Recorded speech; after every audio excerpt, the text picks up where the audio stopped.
What's going on, gamers? We got a video here by an individual called Dustin, and he said he's over the PS5 Pro. Like, interesting. Let's see what this guy has to say. Only watched like a few minutes of it, and basically he's let down and disappointed. So let's see what he has to say. This is going to get interesting. Like, comment, subscribe. Let's go, yo. PlayStation 5 Pro is starting to have a real problem on their hand, and I'm not sure that Sony even cares. We have another example of a game that is running potentially worse on PlayStation 5 Pro, and sadly, it's not the first, it's not the second, it's not even the third. This is in a long lineup of games that are running worse on PlayStation 5 Pro. But before we get into it, if you enjoy my videos, maybe this is your second or hopefully even third time watching, if you haven't subscribed yet, please do that. It really helps me out as a small channel. Also, like the video. That also helps out too. Really appreciate it.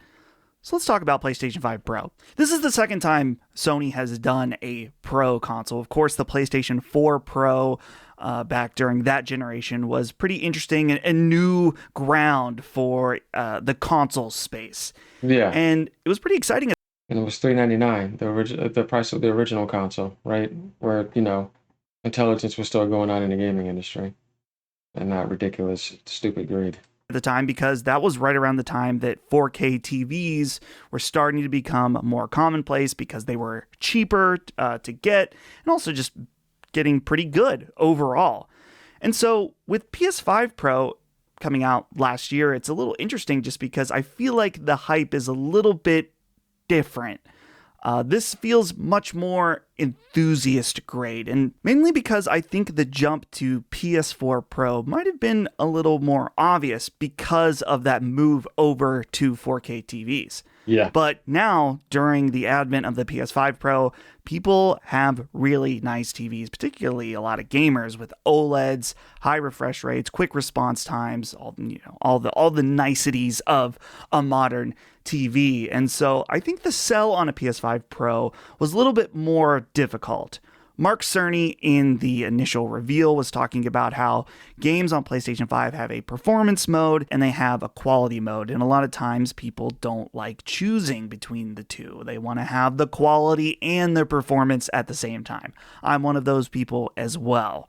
And so the promise of the PlayStation 5 Pro is like, hey, we're going to give you a pro mode that you should be able to have the quality of the standard PS5 with the better performance that you want to see. With that, though, comes a great cost. Of course, when the console.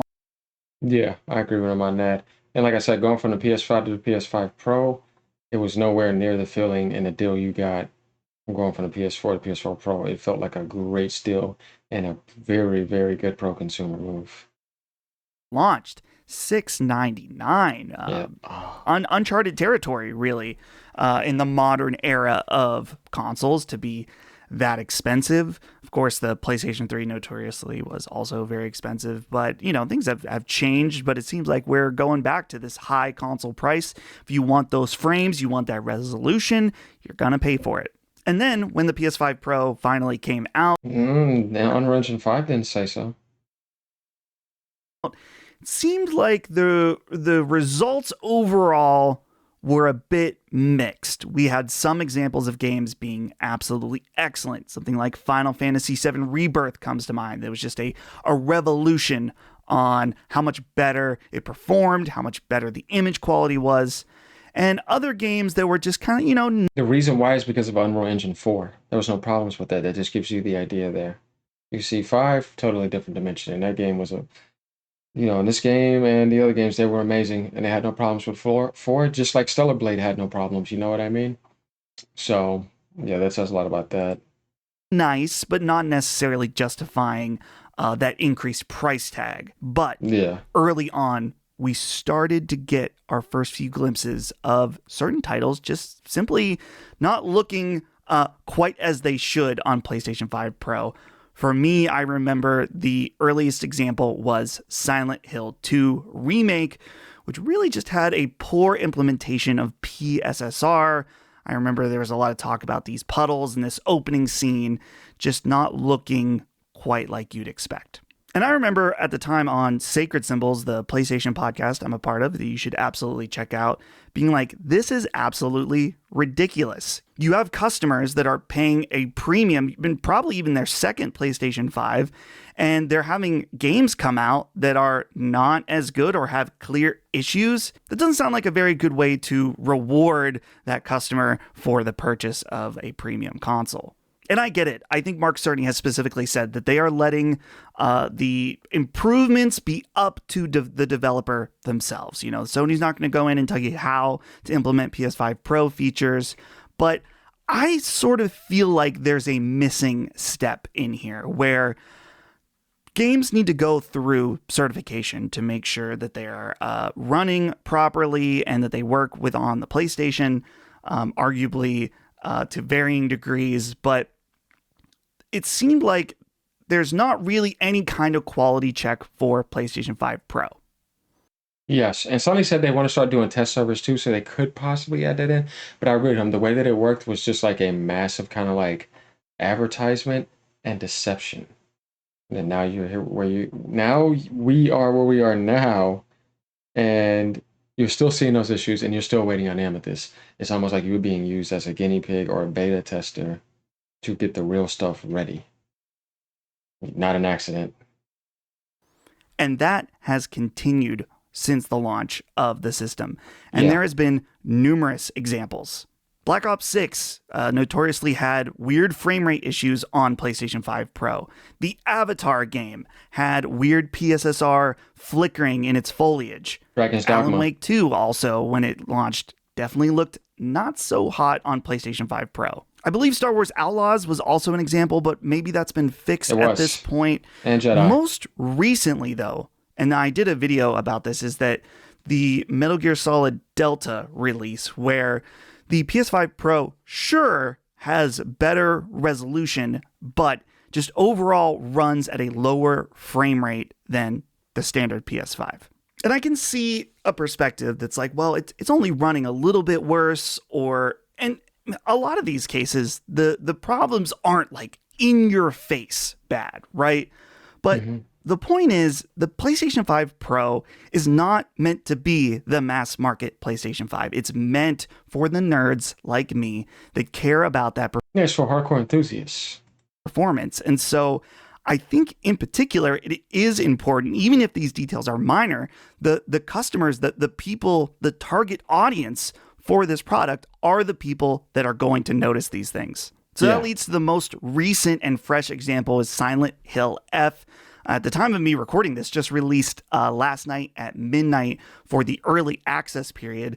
And Digital Foundry and other outlets have done reports that the PS5 Pro version has weird PSSR issues. You can see particularly in the grass. I saw it last night when I was playing, flickering in and out. And I have about, an hour and a half into the game. This issue is, I would say, minor so far because it was only really in that opening area where there was grass that it was flickering. But I know that later portions of the game are going to have more environmental aspects that this could absolutely affect. So it's annoying because last night when I sat down to play, I saw these reports come out and I thought, do I get out my standard PlayStation 5 to play this so I don't have to deal with this flickering issue? That shouldn't even be a thought in my mind for how much I paid extra for this console.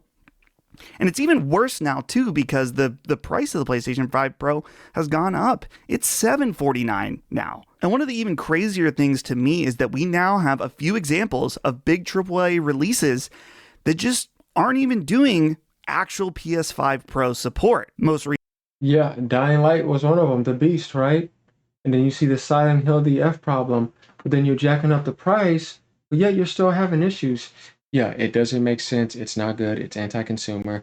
There's no excuse for it, and it's right in front of your face. Obviously, the Xbox 2 terabyte 800 is the worst, but yeah, I mean, none of it's good. And what Mikey Bear said too, man, props to him.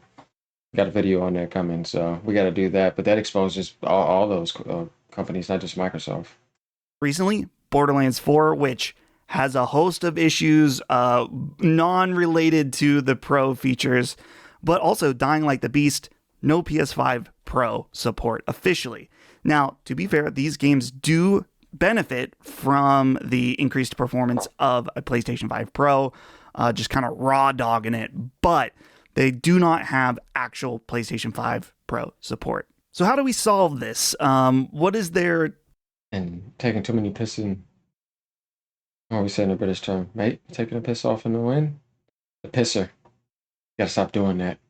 To do, and I mean, it's one of those things like, what can we do at this point other than not buy games that have crappy PS5 Pro implementations?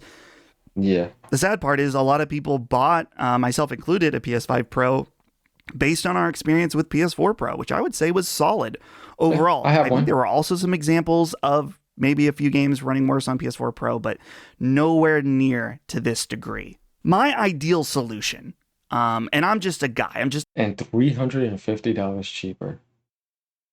That's what I'm saying. Like, it's a ridiculous. guy sitting here in a room talking to a microphone. I'm not a developer. I've never made a console before. So maybe this is completely stupid, but this seems feasible to me.